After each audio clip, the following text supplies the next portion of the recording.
Welcome to the Coop Tank. I'm your host, Steve Cooper, coming to you from SuiteRecording in beautiful Mount Laurel, New Jersey. And I'm here with my producer, Joe. And Joe, this past weekend, I picked up an airplane bottle of Fireball and I drank it, and then it really sucks. Have you ever had that stuff? I've had Fireball, but I think I drank enough of it in my life. I'm not sure I'm going back, Coop. Okay, good. Well, you know what you can do right for me right now is tell us all about SuiteRecording and why it's such a wonderful place. Absolutely. So at SuiteRecording, we help brands and businesses to leverage the power of podcasting and YouTube and video content to generate quality content and to amplify their message and to reach their audience in a fun and unique way. So we can help you with everything from planning your podcast to recording it, producing it, and even publishing it to YouTube, Spotify, and Apple, and some other platforms. So if you're interested in learning more about how you can use podcasting for your business, then contact us anytime at hello@suiterecording.com or visit us on the web at suiterecording.com. That's SUITE. Take it away, Coop. We have a great show today. We have three business owners. I always like when they're business owners and they don't work for someone because they always have great insight. And our first guest, I met him the other night at Topgolf at an Inspire event. It's from C Cleaning, Chad Niederman. How you doing, Chad? Hey, how are you, Coop? I'm good. And next from Jenna Communications, we have Jennifer Sherlock. How are you, Jennifer? Hi, I'm great. Thank you. And finally, this is a long one, the Kids Real Estate and Financial Literacy Academy, we have Leonard Nesmith. How you doing, Leonard? Man, I'm feeling fantastic. Thanks for having me. All right. So Chad, we're going to start with you. Tell us a little about what your business does. All right, thanks, Steve. We're a commercial cleaning business. We service the South Jersey primarily area, tri-state as well. We do mostly nightly, weekly cleanings. We do stripping, waxing of floors, windows. We also work with a few realtors for vacation turnovers, stuff like that. Everyone always says, hey, what do you do? What do you do? So people kind of ask me a lot, do you clean this? Do you clean that? So I always said, yes, we clean that.com. Kind of make it easy, get you to our website, but at the same time, let you know, hey, if it gets cleaned, yes, we clean that.com. Pretty simple. Okay. How about you, Jennifer? Tell me more about Jenna Communications. Sure. I started it a long time ago in 2009 when I still had a corporate job. And I think at that point, I thought I'd go back to TV because I used to be a TV reporter and anchor. And I had one client and then I got another and then I never looked back. So when I created Jenna Communications, it was just kind of a fun name. Not that I really thought it was going to be a serious business. So here we are. I do publicity. I get people in the news, TV, radio, magazines, blogs, podcasts like this. Also events. I've done everything from Philadelphia Marathon to going to a lot of Super Bowls and MLB All-Star Weeks. I've done every kind of vertical so far: health, retail, sports, entertainment, nonprofits, cryptocurrency, you name it. I also do social media management for some clients, and I have a couple podcasts of my own. And yeah, I love being an entrepreneur. There's always something new and exciting, and I'm always thinking about what's next. Okay. How about you, Leonard? Tell me about your company. What is it? Problem. So what we do is we focus on the youth. We focus on youth between grades 4th through 12th. And it's a 4-pillar program. And we cover everything in pillar 1 from mindset and confidence building, because that's huge. Anything you want to do in life, you have to have the right confidence and mindset. Pillar 2, we talk about entrepreneurship. We actually build a business in class, teach the youth how to leverage other people's time, do a lot of acting in there. So it's really cool. Pillar 3, we do the financial literacy piece, which, we know the huge issue we have in this country is credit. So I teach everything about it. I'm a real estate investor myself. I also teach them how to leverage credit as well. Teaching the difference between good debt, bad debt, assets versus liabilities. And then the 4th pillar is the real estate piece, where we teach them terminology, 4 ways to make money, how to invest into real estate. And I also teach them how to write SMART goals and create a vision board. And we graduate the kids with certificates of completion.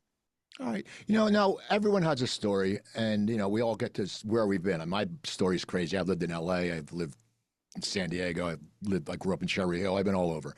And I went through different paths to get where I am now.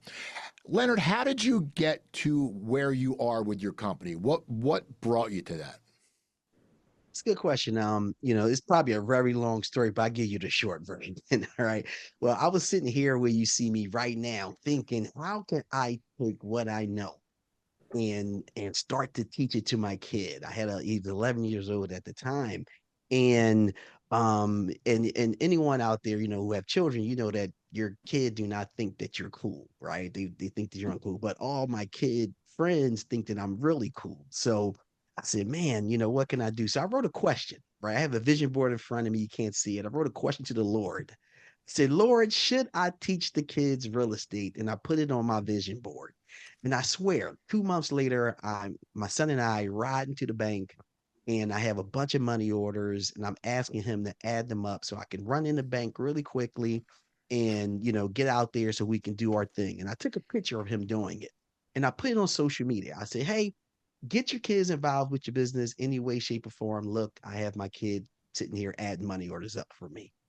Put it out on social media, did our thing, whatever. 5 hours later, went back in social media, and I had probably about 10 to 15 messages from different parents saying, I would love for my kid to learn.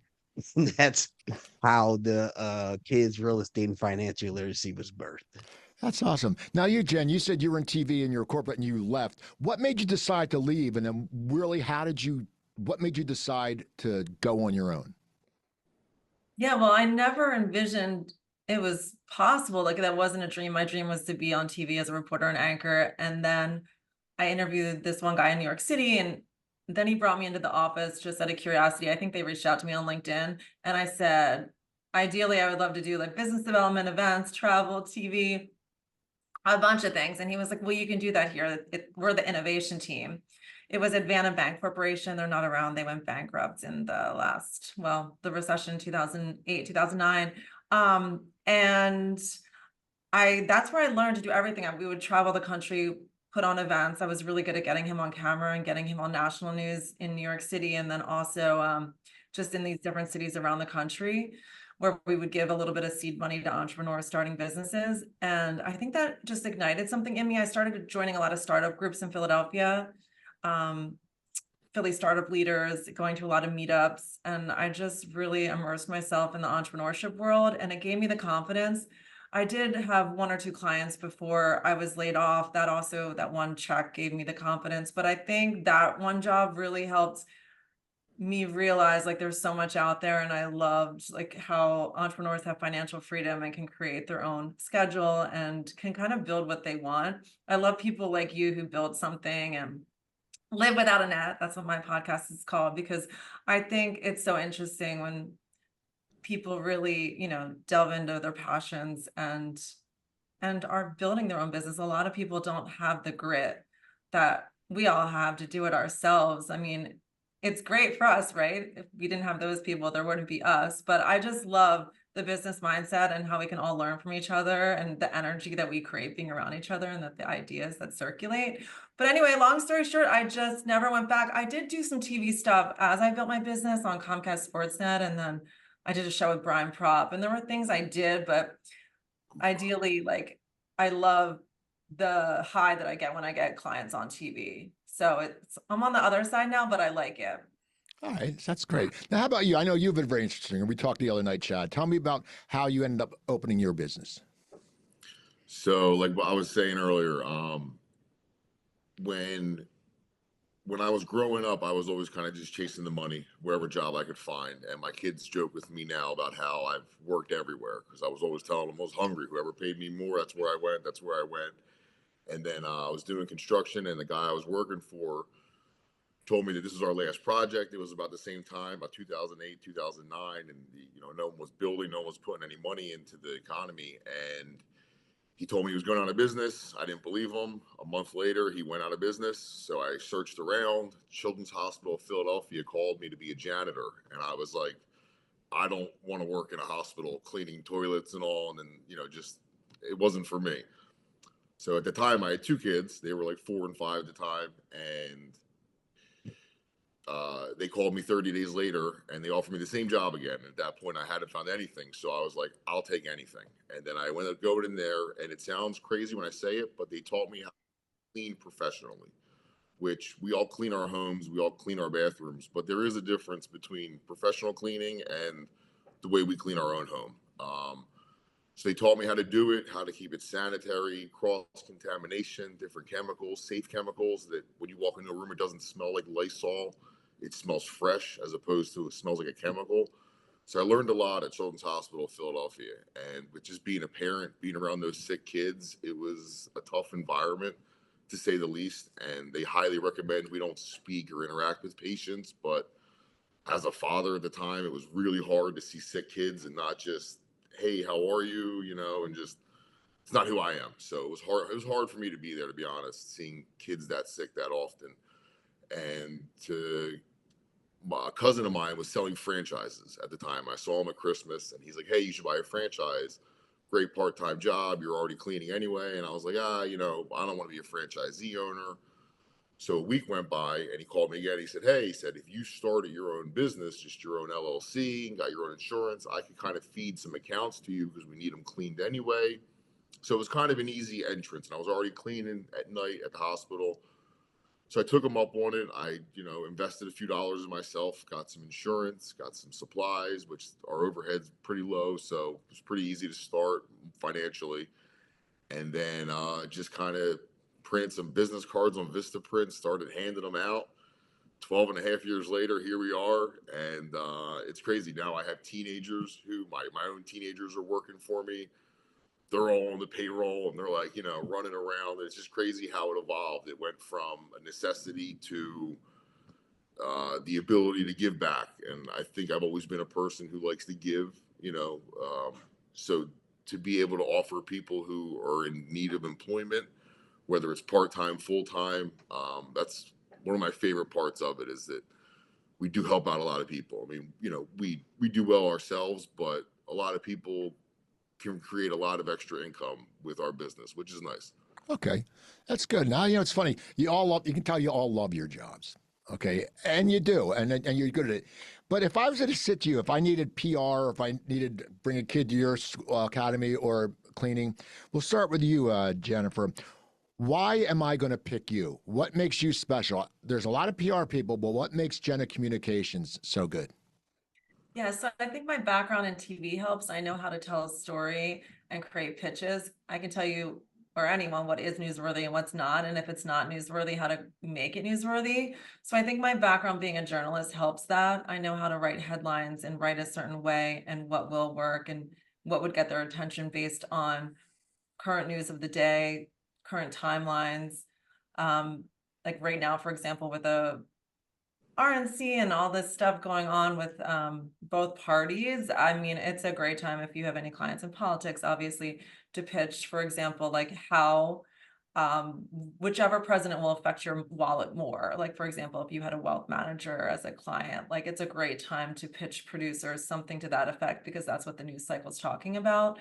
That's also off topic because there's only so much that they can talk about the assassination, etc. So sometimes if you have like a backdoor angle, but it's still something that the news cycle is talking about, it's a great way to get press. I would say I have a lot of ideas. I'm genuine. I truly care about people. I like people. So I think I've always been a social butterfly, but I really ideally want to help connect people. I enjoy that. I mean, it's fun for me to be like, oh, you should talk to this person. I'll introduce you to that person. I mean, I think some people have that gift and others don't. So I would say that's what makes me different, and I will truly help them. And I think, like one of you had mentioned on here, I mean, helping people is what it's all about. Okay. How about you, Chad? Why am I coming to you? Why am I getting my cleaning done? Let's say I have an office. Why am I picking Chad Niederman? I'm sure you do have an office. We'll talk about that one later. um, Short answer, we care. And I know you said earlier that we can curse, and I think it goes a long way if you give a shit. And we do. Office cleaning, and you can have your aunt come in and clean and empty trash cans. What we do isn't rocket science. I could argue that it's important and that it's the first thing people notice. I mean, I don't know about you, but I don't want to eat anywhere that's dirty. I don't want to shop somewhere that's filthy if I'm sticking to the floor. So it's the first thing we notice, but it's also the last thing we're concerned about at the same time, which is kind of a weird dynamic. but we care.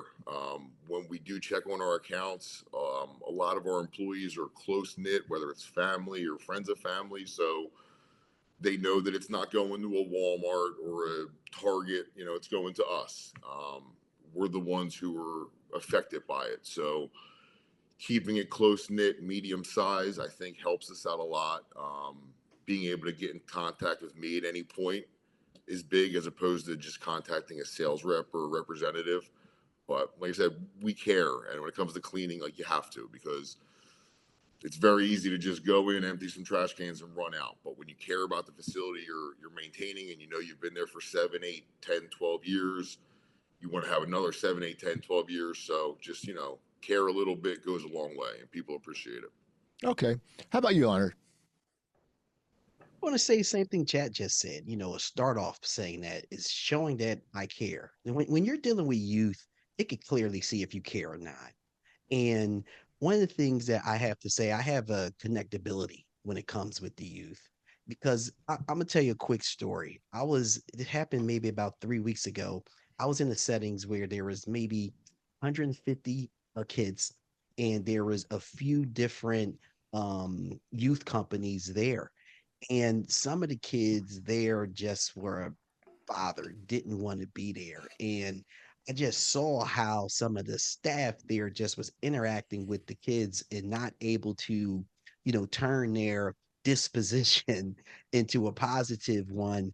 And I was able to go over to the kid, figure out what was going on, and left the kid, you know, up smiling, and went from not participating to participating, you know. And that's what it's about. Like, you know, look, with my program, there's no kid that raised a hand to their parents and say, "Oh, dad, oh, mom, I would love for you to sign me up for this kids real estate and financial literacy academy." No, they come in thinking this is an extended school.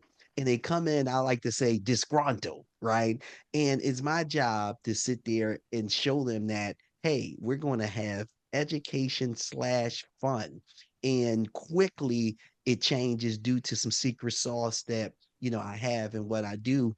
And that's what I pride myself in, is being in other rooms, seeing where, you know, you got, you know, 30 kids and 20 of them really checked out and 10 of them is there. For me, I have 30 kids checked in, always participating and learning at the end of the day. And that's what I say makes the difference, is the connectability and showing the kids that I really care.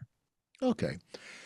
So you all care. That's good. You know, and it's funny. Everyone's talking about how you meet people. And you know, when I got out of college, when I started getting into stand-up comedy world, I met a comic named Grover Silcox. He was very big in the Philadelphia area, and he got me in with a booker named Andy Scarpati, who owned the Comedy Cabaret.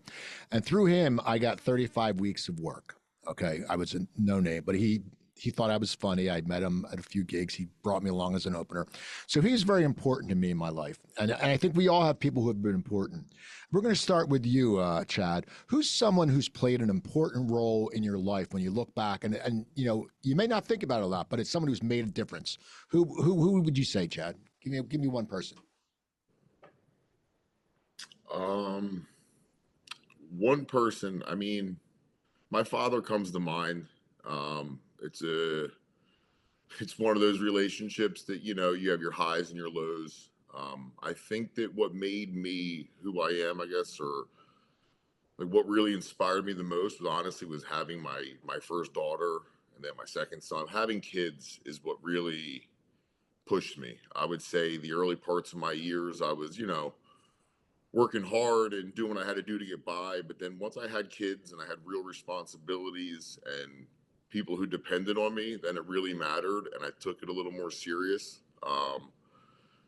I don't think there was one person ahead of me that said, like, you know, that. I think, if anything, who I am as a person, because people say you probably can't do that, or that's probably not going to happen, I get hungry and I just say, okay, that's exactly what I'm going to do then. The fact that you think that I couldn't is exactly what I'm going to do now. So I think, if anything, maybe the opposite, maybe some negative growing up pushed me to become where I'm headed, as opposed to that. But my kids are what inspired me to keep going, to be honest. They just Okay.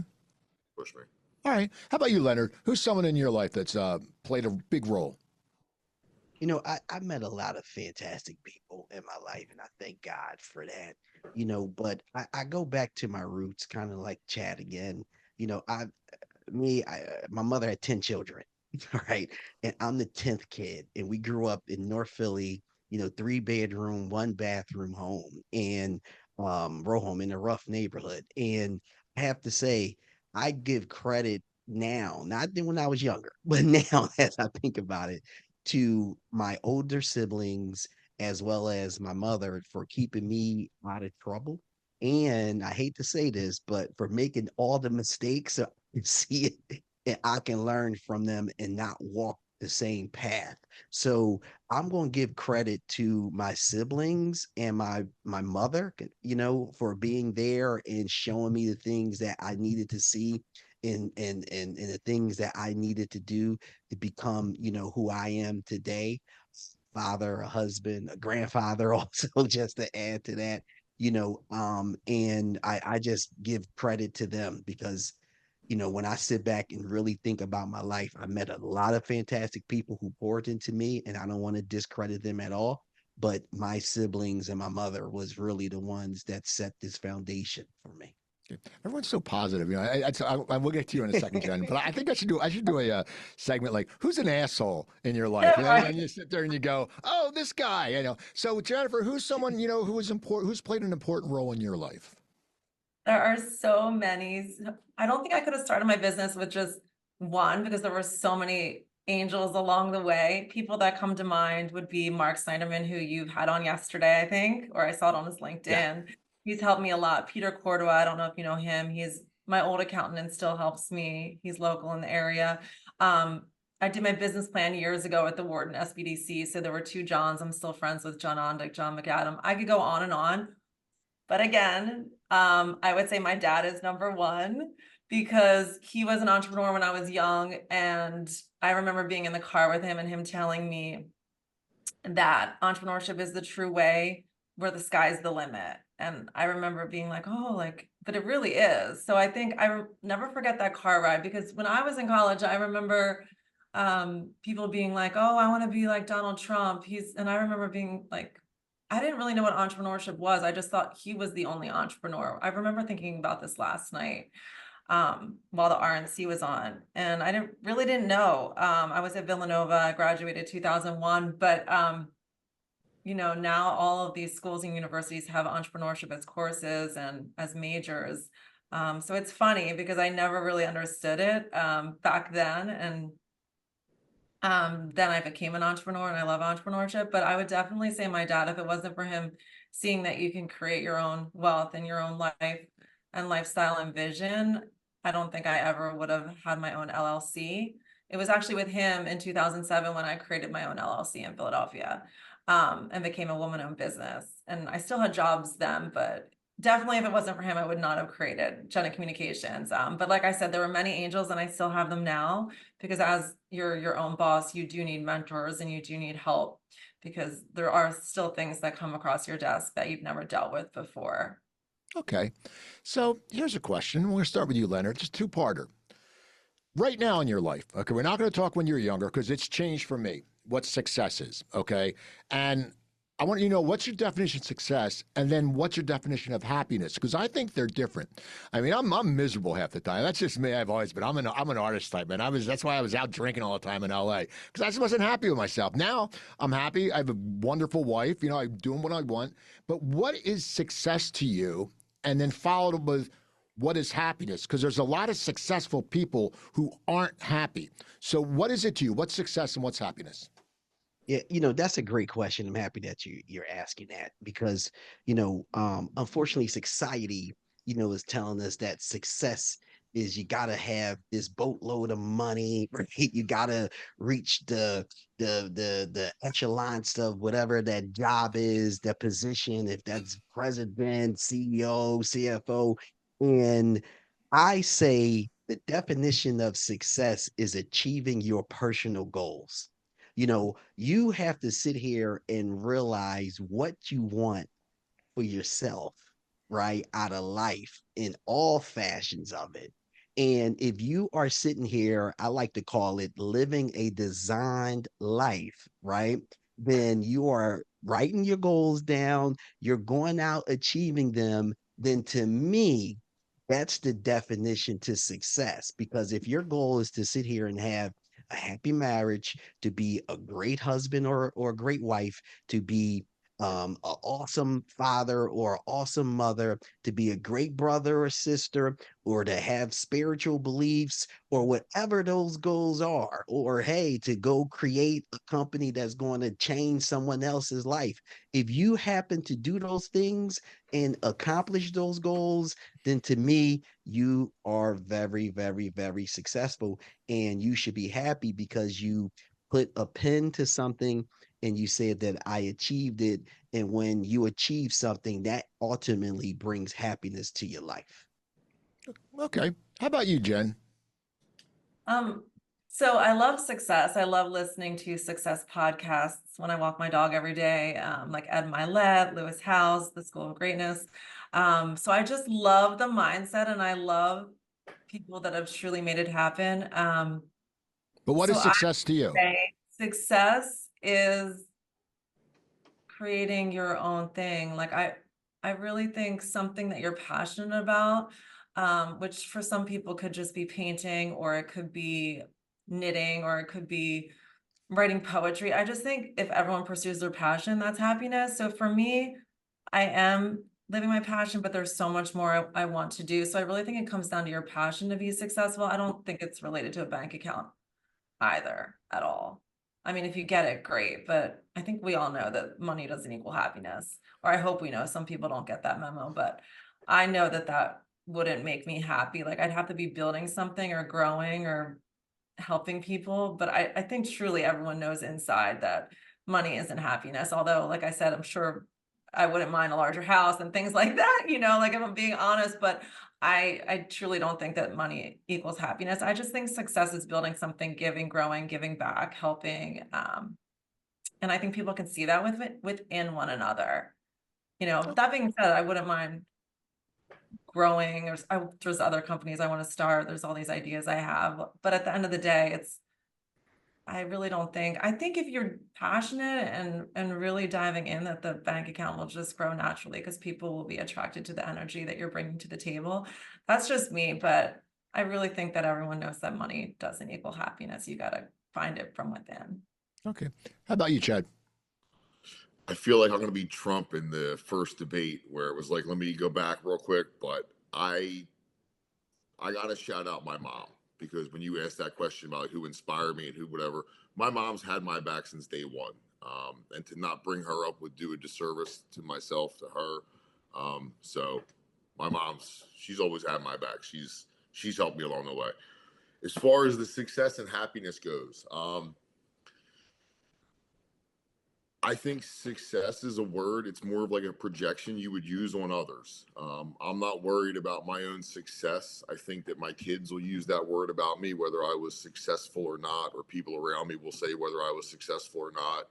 I can have that opinion about others. As far as happiness goes, I'm not happy when I get something.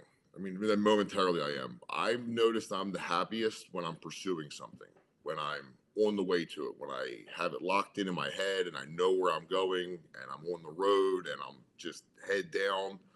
That's happiness to me. No one likes working for some weird reason. I think I do. Like I like head down, getting to work.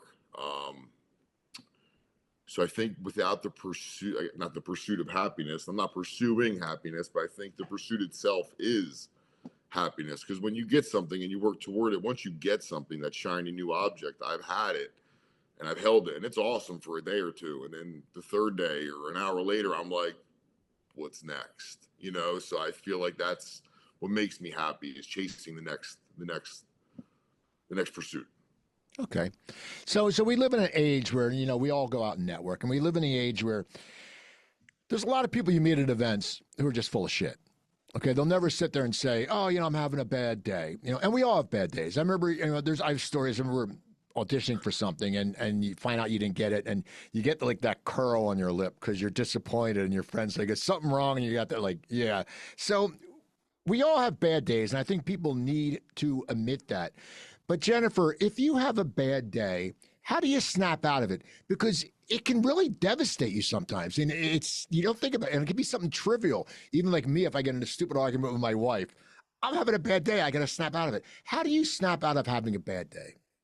Yeah, I've had a lot of bad days. I would say I try my best to replace it. I've been trying affirmations and trying to like replace it with positive thoughts, because apparently if you replace your negative thoughts with positive thoughts, that helps, but it's a practice that you have to keep practicing. So I'm still struggling with it, but I would say I've been trying anyway to, you know, write things down, and remind myself of, you know, say worthiness or, you know, that things could be worse, you know. There's a lot of people suffering with much more out there. But I would say I'm a work in progress, but it's tough because like you said, sometimes when you get in bad moods, it's like hard to break and it will carry through to you to like the next day.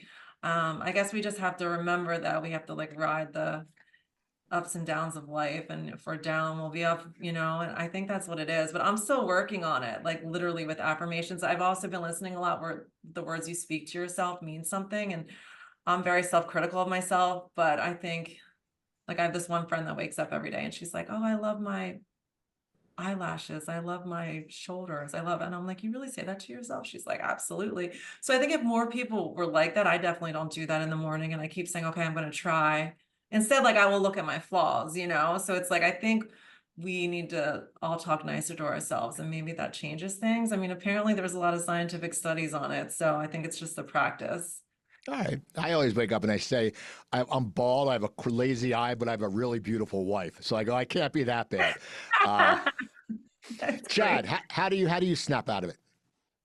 Um, it sounds like a ridiculous. I work out, honestly. I've never gone 3 out of 10 times when I go to work out, I want to. 7 out of 10, I'm like, I don't want to go. I'm miserable. I'll delay it. I'll wait. 10 out of 10 times when I get done, I'm in a better mood. I'm ready to go. I'm focused. I feel better. My energy's up. So when I feel my worst, I usually look back at my schedule and I'm like, oh, you haven't worked out in 2 days. Like, well, no shit. You know, how are you supposed to feel right now? So I'll make it a priority of mine to go out and get after it. And I mean, there's plenty of times where it's 10 o'clock at night and it's like, you know, long day and you don't want to, but it's like, I know as soon as I wake up tomorrow morning, I'm going to be so pissed off myself that I wasted that last hour of my day as opposed to just getting something done, whether it was 10 minutes, 30 minutes, and just getting after it really just resets everything in my body. I don't know if it's chemically, I'm not a scientist, but it works. Okay. How about you, Leonard? What do you do? How do you get out of that funk? Like in the movie Moonstruck, when Cher slaps and goes, "Snap out of it." What? How do you get out of it? Well, you know, first and foremost, at the academy, we're big on affirmations, right? And for me to sit here and teach individuals that, I have to be big on them myself. So I live something called a practice life where I practice to be happy every single day. So I wake up to things that's going to make me happy. I like to listen to music that makes me feel good, right? You know, I like to take in some audio books that I know is going to sit here and get my mindset right to set my day off. I also kind of I fall with the theory from Tony Robbins. I don't have too many bad days. I have bad moments, right? Because when you take a look at the entire day, right, your entire day is not bad. You woke up in the morning, right? You know, and I'm also was the guy that did, you know, to be, hey, we all get into a car accident. I'll be the one to say, hey, at least we're living, right? So I'm always looking at the positive end of the stick. Now, what I do have a go-to when the day is really getting to me, things just not going my way, right? I go out and eat. So I like to I'm a networker. I like to go talk to people. So I go to a restaurant, right? I don't tell anybody. So hopefully my wife is not watching, right? You know, I go out to a restaurant and I spend about 45 minutes to an hour to myself. I order something to eat, or order a drink, and obviously I'm talking to the bartender. I sit at the bar, so this is very intentional.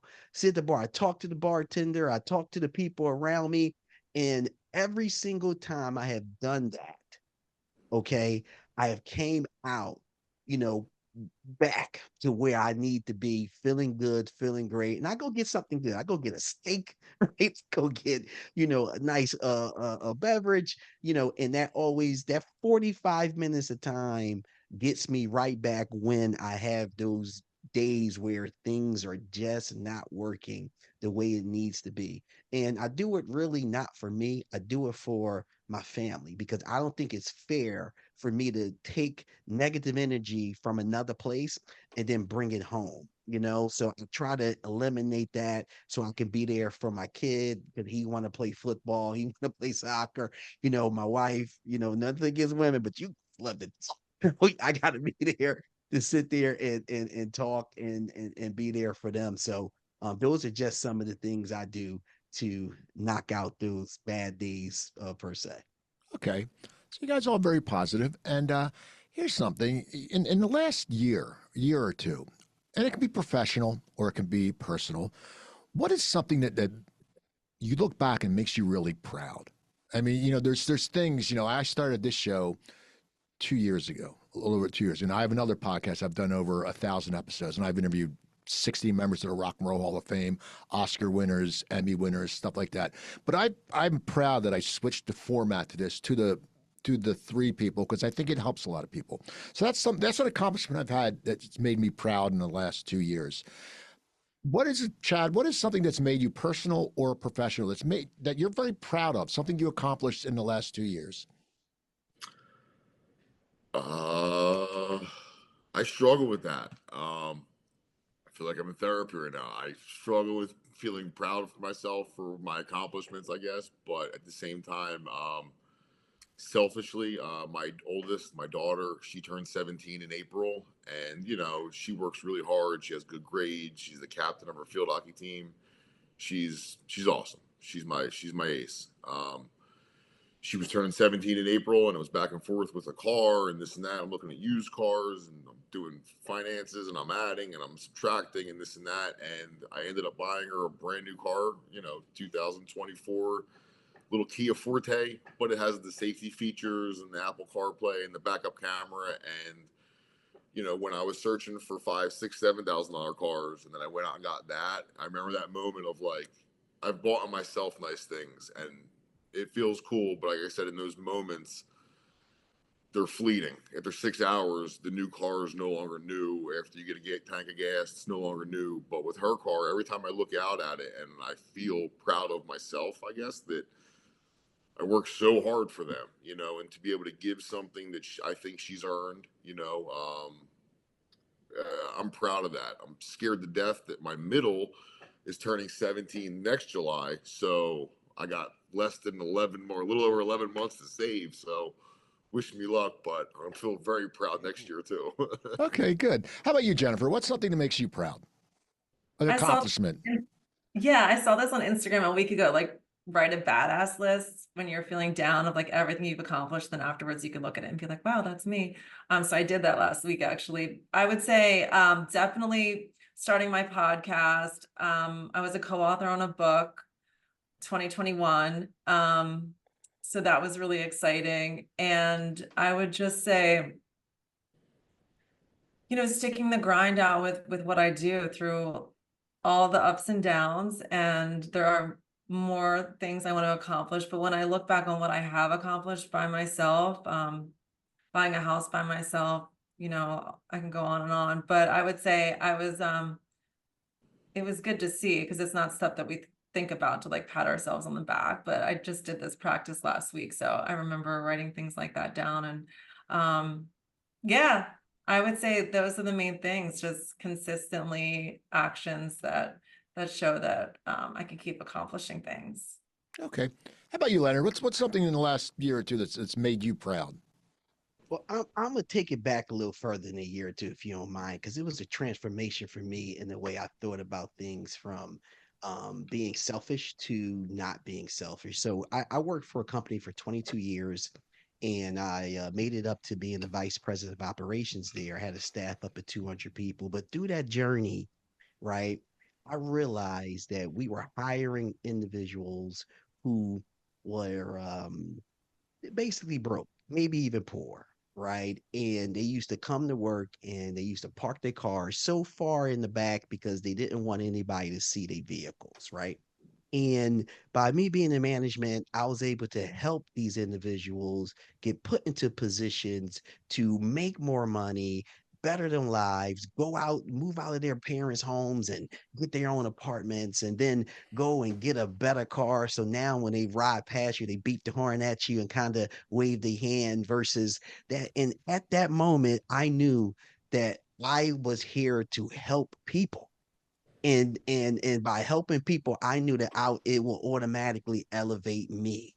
And that right there, when I had that eye opener of how many lives that I was helped changed during that duration of those 22 years of being at that company, is what really changed everything. And honestly, one of the things I'm super proud of, because it gives me what I need today to do everything I want to do, which is helping other people, which turns around to benefits me in many ways than I can ever explain. So that's what I'm most proud of. Okay. Well, it's funny. Earlier you mentioned listening to audiobooks, and Jen, you listen to the podcast. And I started this segment a while ago talking about books that mean something to you. Like, I'm not a big business book person, but I noticed 3 years ago, I had on my other podcast, I had an actor named Matthew Del Negro. He was on The Sopranos. He was on Scandal. He's a regular on City in the Hill now. And he wrote a book called 10,000 No's. And after he did my show, I bought the audio copy of it. And I never listened to it. But then after doing this show and people always mention the books, I go, I'm an idiot. I had this book. And now I'm listening to it at the gym and it's great. But give me a book. And if you don't read business books, that's fine. Just say, I don't read business books, because that's the thing. But we'll start with you, Leonard. Give me a book that has made a difference, or one you're reading now, one that is really, you sat there and said, I did read Malcolm Gladwell, The Tipping Point, which was a great book. But give me a book that you could listen to or read recently or in the past that really means something to you. Yeah, I give you a few, if you don't mind. One, if you want to talk business, I think the E-Myth revisited by Michael Gerber is amazing. And if you want to start a business, I'm telling you now, take all the money that you have, damn that LLC, buy that first, okay? Because you're going to learn so much. Another book that I enjoy, and I really enjoy the audio, is called The 5-Second Rule by Mel Robbins, right? One, she's a big time character and she's narrating the book. So it makes it a really good audio book to read. Another thing is I'm big on um, trying your best to make your goals and the things that you do habits. So there's a book called Atomic Habits by James Clear, which is absolutely amazing. And I could go on and on and on. But okay, so you're a big reader there. You like the books. And How about you? actually, the funny thing about it is, Steve, I'm not a big reader, You're a but listener. I know that you have to sit here and take in some of this good information to sit here and move forward. So I do, and I enjoy those. Okay. How about you, Jennifer? Are you a business book reader? So I should be more, but I tend to get them and then they sit around. But I love The Power of One More by Ed Milet. It's just that one more connection, one more rep at the gym, one more can take you to the next level. But I would say ultimately my favorite book is The Alchemist by Paulo Coelho. It's fiction, but it teaches you true life meaning on like the path roads in life and how you should listen to your intuition and like read the signs to know where to go, because the signs are always there. So that's ultimately my favorite. But in terms of business, I would say Ed Milet, just The Power of One More, pushing yourself to the next level. Okay. How about you, Chad? You a book reader there? You one of those business guy book readers? Yeah, not so much books now, just time consuming with driving and all. It's easier to do audio and podcasts and stuff like that. When you first said book, I knew exactly which book I was going to. I beg my kids to read it all the time. They're still refusing me. I've offered them to pay them to do it. They refuse to read this book. I don't know why, they'll regret it one day and they'll say, Dad, you were right. But they can see this recording and they'll see it. I was going to mention the Ed Milet book. That's great. I think that just mentally one more, whether it's a workout, whether you're making cold calls, whether you're sending emails or invoices, whatever, just, okay, you did your thing, do one more. You know, that really helped me a lot. Marcus Aurelius, Meditations. If you don't know it, just get it, read it. Enough said. It's a good book. Of all time, though, the book that changed my life the most, Robert Kiyosaki, Rich Dad, Poor Dad. The first time I read it, I remember just being like blown away by the moment of like, oh, like the rich dad's not rich and the poor dad's not poor. And if you've read the book, you know what I'm talking about. If you didn't, it's phenomenal. It's great for kids to read. I'm trying to get my teenagers to do it now. It's just eye-opening to say that, hey, listen, college graduate doesn't mean that he's the rich dad. You know, the guy who's willing to go out and do everything and knuckles down, and you know, that guy can be the rich dad too. And just the breakdown of like traditional, what rich is and what the actual word it means. That book changed my life though. That started me on the whole entrepreneur process. Okay, cool. So I've met you all through networking. I met you briefly, Jen, at the Haddonfield Bash. Leonard, I met you at the morning thing. Then you came to Cocktails with Cooper, which my next event, people, is August 6th. If you're listening, we got 75 people there last time. Tuesday, August 6th, starts at 4:30. It splits in Laurel Lanes in Mount Laurel. No cover, you just pay your own tab. They have a great happy hour, and we just get a great group. And I met you, as I said, Chad, I met you at over cocktails at Topgolf just 2 nights ago. So that being said, we'll start with you, Jennifer, because I know you network a lot. You know, you're out and about, and what you do, you have to. Give me just a thing you really like about networking and something you dislike about networking.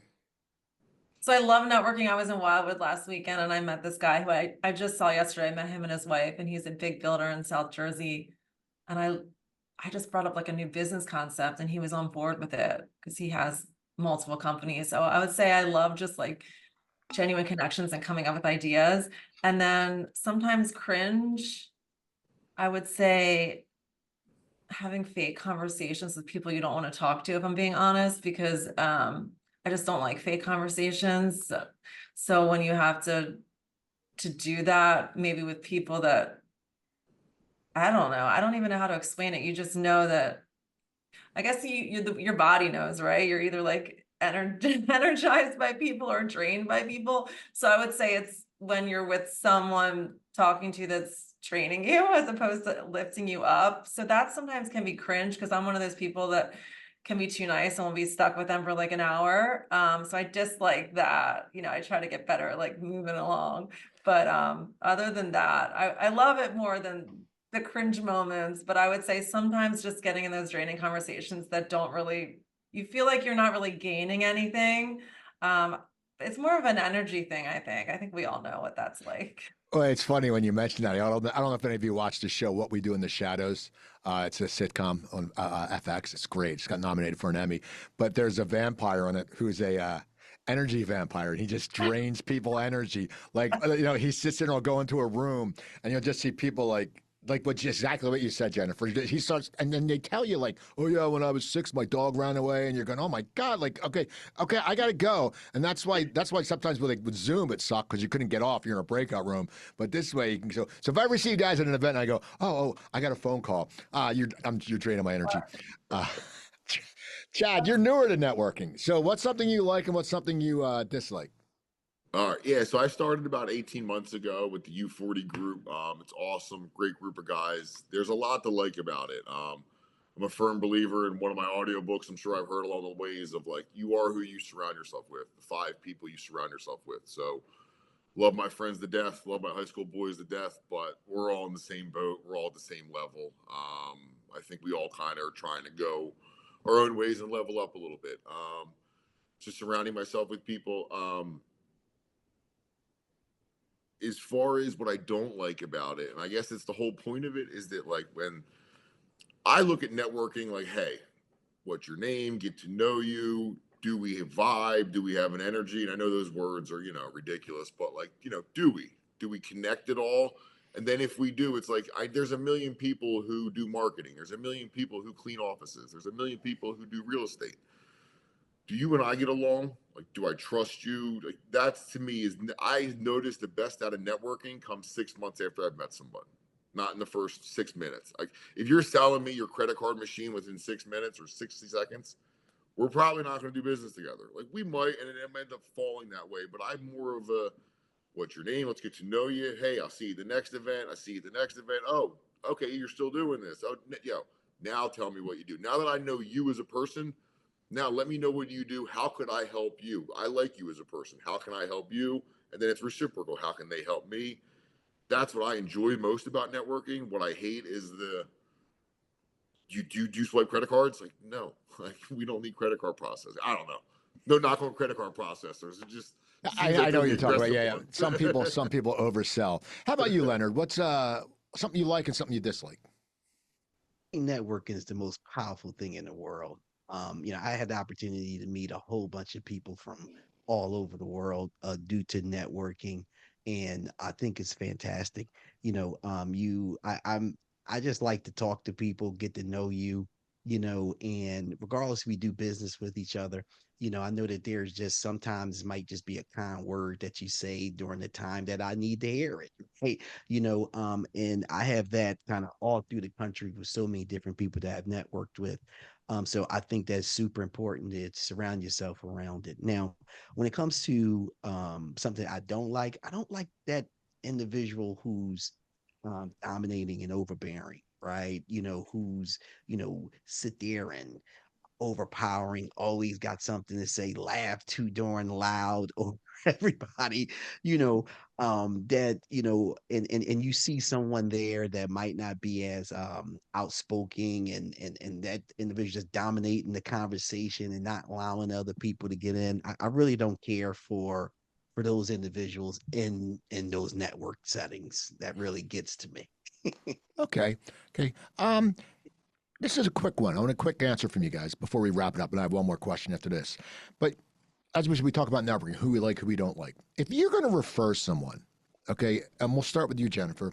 If you're going to refer someone, what's a quality they have to have? If someone says, hey, Jen, I need a plumber, and you know 5 plumbers, why are you going to refer someone? What quality do they have? We know why we're going to do business with you guys. I asked you that earlier, but what quality does someone else have to have for you to refer them?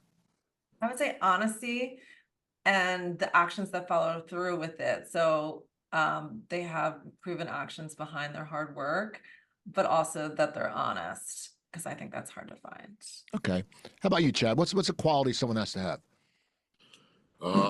I would base it around basically like, do I want to sit down and have a drink with you? Whether it's alcohol or coffee or whatever, like, if it's not business involved, would I sit at Starbucks with you for half an hour and just shoot the shit? If we would, then I'd probably refer you. If I don't want to deal with you for 30 minutes, I sure as hell ain't going to pawn you off on somebody else that I do like. Okay. And how about you, Leonard? For me, I don't like the nickel and dime. Right. So if you're a person who like the nickel and dime every darn thing, then I'm not the individual, right? So the quality that I would like for you to have is just to be, brutally honest and because I'm a upfront honest guy. So I just like to see brutally honest, be brutally honest. Okay. So here's the final question. We've all met a lot of people, and we run into different people. We run into people, all different people at different points in their lives. Okay, maybe a high school graduate, maybe a college graduate, maybe something starting their career over. We run into those people, and they look to us for advice sometimes when it comes to just figuring out life and figuring out work. What is advice you would give to someone who you were met at an event and they were really nice and they said, "Hey, Chad, how do I make this shit work? You have a business. What do I do?" Because you all have business owners. What would your advice be to them, Chad? Like how to get started or just in Just general? what would you tell them to give them confidence, sort of to be a mentor, because that's so important. To give them confidence. I don't think you can give somebody confidence. I think you have to swing the bat, miss, swing the bat, miss, then you hit it. You're like, holy shit, I can hit it. Like, and then there's your confidence. Go out and do it. if you want to start a cleaning business, have you knocked on 10 doors today? Then you have no idea if you can sell cleaning. Whatever the services are, go ahead and do it. You know, if you can't,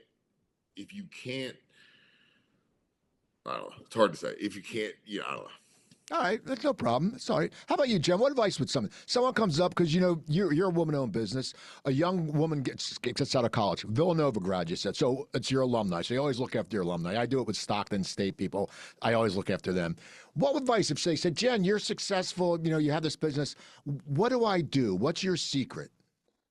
Yeah, someone just called me this week, and I gave her advice. I would say you have to be a fighter, because it's like a battlefield every day. When you have your own business, you can't give up. You have to have grit. So not everyone's made for that. But I would say that you have to fight literally every single day. And if you don't have that within you, then you probably shouldn't be an entrepreneur.